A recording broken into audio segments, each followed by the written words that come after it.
Hi hello welcome to post 360. నేను మీ Murali Rapalli.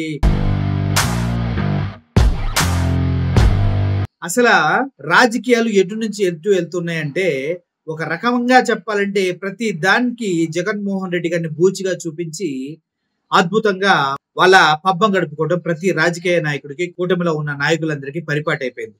Rushikonda beach కి blue flag status తీసేసిన తర్వాత కారణాలు ఏంటని చూస్తే అక్కడ చంద్రబాబు నాయుడు గవర్నమెంట్ చేసిన దారుణాలని తెలుస్తూ వస్తూ ఉన్నాయి.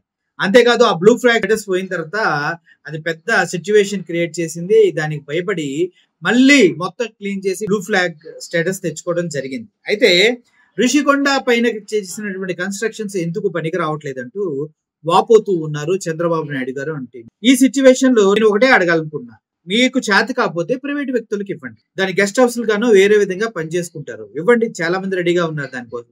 మీకు చేత కాదు, అదేంటి గవర్నమెంట్ బిల్డింగ్స్ వేరే వాళ్ళకి ఇవ్వడం కుదరదు. గవర్నమెంట్ గెస్ట్ హౌస్ ఎవరైనా సెలబ్రిటీస్ కానీ రాజకీయ నాయకులు కానీ సెంట్రల్ నుంచి ఎవరైనా వస్తే అక్కడ అన్ని సదుపాయాలతో లగ్జూరియస్ గా ఉండటానికి ఏర్పాటు చేసినటువంటి వసతి అది. దాన్ని మీరు ఏం చేసుకోలేకపోతున్నారంటూ మాట్లాడుతున్నాం. చాలా చాలా హాస్యాస్పదం.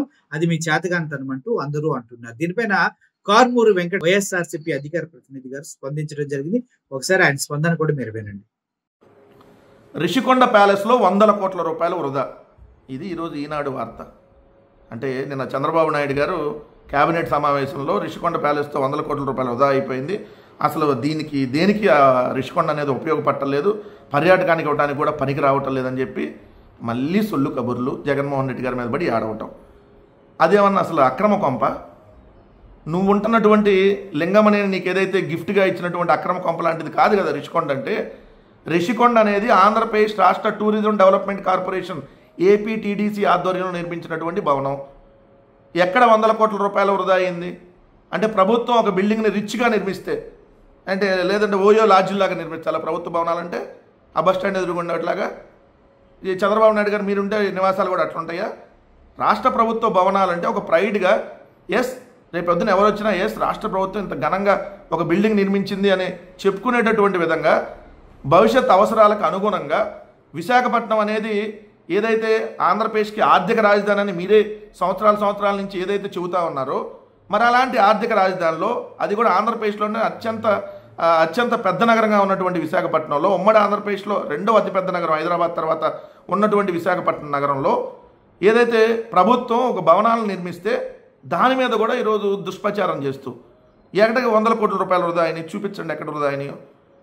అంటే ప్రభుత్వం రిచ్గా కడితే వృధా అయిపోయినట్ట, మీలాగా కాంట్రాక్టులు దోచిపెడితే వృధా అయినట్టు. లుల్లు అనేటటువంటి మాల్కి ఏది ఓ షాపింగ్ మాల్ కోసం, అదేదో షాపింగ్ మాల్లో తినడానికి ఒక రెస్టారెంట్లను 4 థియేటర్లు వచ్చే దానికోసం దాదాపుగా ఎకరం 100 నుంచి 125 కోట్ల రూపాయలు విలువ చేసేటటువంటి భూముల్ని అతి తక్కువ ధరకు 99 సంవత్సరాలు లీజుకి ఇస్తే అది ఏదైతే దోచిపెట్టడం వృధా అవటం అంటే. జగన్మోహన్ రెడ్డి గారు ఎక్కడ వృధా చేశారు? మీరు పర్యాటకానికి ఉపయోగపడవని చెప్తున్నారు. ఎందుకు ఉపయోగపడవు? ఎందుకు? మీకు ఇదే రిషికొండకి కోతవేటు దూరంలో ఉన్నటువంటి రాడిసన్ బ్లూ రిసార్ట్ విశాఖపట్నానికి సంబంధించి, అది కూడా బీచ్ వ్యూకి ఉంటుంది.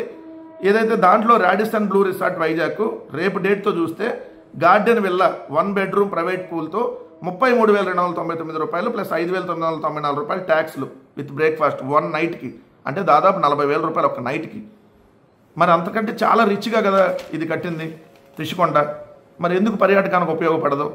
హైదరాబాద్లో ఫలక్నామా ప్యాలెస్ అని తాజ్ హోటల్ వాళ్ళు తాజ్ ఫలక్నామా ప్యాలెస్ అంటారు దాన్ని. దాంట్లో grand royal suite garden view with bath tub and sit out with breakfast 1 నైట్కి 1,25,000 ప్లస్ 22,500 ట్యాక్స్, అంటే ఒక రోజుకి 1,00,000.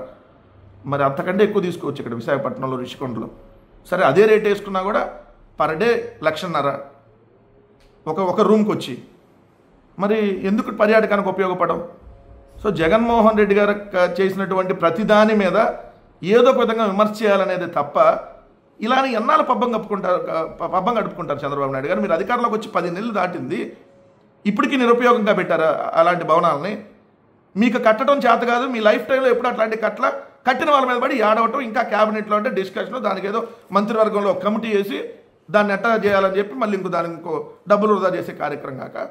సో రిషికొండలో జగన్మోహన్ రెడ్డి గారు కట్టినటువంటి భవనాలు ఉమ్మడి ఆంధ్రప్రదేశ్ రాష్ట్ర చరిత్రలో ఏ ప్రభుత్వం కూడా నిర్మించినటువంటి గొప్ప భవనాలని, అద్భుతమైనటువంటి భవనాలను నిర్మించారు. ఎక్కడా కూడా అది ప్రభుత్వ ధనం వృధా కాలేదు.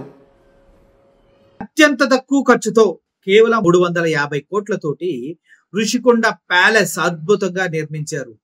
అది ఏపీకి ఒక వైట్ హౌస్ లాగా కనిపిస్తూ ఉంది. అటువంటి అద్భుతమైన కట్టడాలని దేనికి ఉపయోగించుకోవట్లేదు అనేది కేవలం రాజకీయ నాయకులు చెప్తున్నటువంటి సొల్లు కబుర్లు అనే చెప్పాలి. ఎందుకంటే వైజాగ్ ఎంత డిమాండెడ్ ఏరియో అందరికీ తెలుసు. తట్టు అటువంటి టూరిస్ట్ స్పాట్ గా దానికి టిక్కెట్లు పెట్టి అమ్ముకున్న గత చరిత్ర ఉన్నటువంటి కూటమి ప్రభుత్వం ఇప్పుడు దానిపైన అవాకులు చవాకులు పేలటం అనేది అబ్బాబ్బాబ్బా, ఏ ఎండకు ఆ గొడుగు పడతాం, కావాలనే ఎదుటి వ్యక్తిపై కాలిన నూనె పోయటం లాంటిది అనేసి తెలుస్తూ ఉంది. ముఖ్యంగా చెప్పాలంటే ఋషికొండ 350 కోట్లతో అంత అద్భుతంగా కడితే, అమరావతిలో కట్టినటువంటి తాత్కాలిక సచివాలయాల బిల్డింగులు కారిపోతూ ఉన్నాయి. అంత టెక్నాలజీతో కట్టించిన చంద్రబాబు నాయుడికి ఋషికొండ ప్యాలెస్లను చూస్తే ఆ మాత్రం భయపడటం సహజమే. ఎందుకంటే ఇవి సాలిడ్ స్ట్రాంగ్ గా ఉన్నాయి, అవేమో కాలిపోతూ కూలిపోతూ పారిపోతున్న వాటర్ లో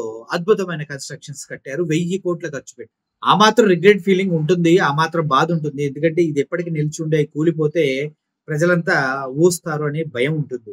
దట్టు ఈ రోజు ఏంటో మరి ఫైర్ యాక్సిడెంట్ కూడా జరిగింది ఆ బిల్డింగ్స్ లో. దాని వెనక అసలు రహస్యం ఏంటో తెలుసుకోవాల్సింది. మీరేమంటారు? నిజంగానే ఋషికొండ బిల్డింగ్ అనేది అనవసరంగా కట్టారంటారా? వాడుకోవడం చేత కానీ చేత అయ్యి కూడా అబద్ధాలు చెప్తున్నారంటారా? ఇంకా మీ ఇష్టం. Thank you for watching this video. Murali signing off. Thank you so much.